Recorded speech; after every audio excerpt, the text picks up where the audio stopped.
Hello viewer, welcome back to the channel. In this video, I'll show you how to change fonts on your Android phone. Go to your phone settings, scroll down and select display and brightness or display in some Android phone. Scroll down and select font. Currently my font is Roboto. You can pick the first three here. So if you need more options, tap on more. It will show you list of fonts available. There are so many fonts available here, so go ahead and scroll through the fonts. Let me pick this green paper PK.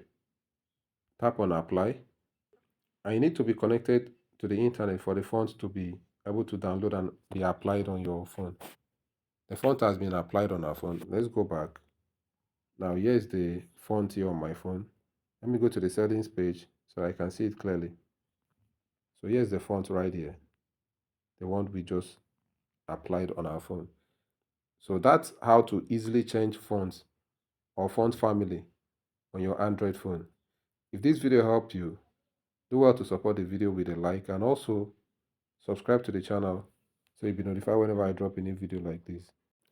If you have any question, drop it in the comment section and I'll get in touch with you. Thanks for watching. I'll see you in my next video.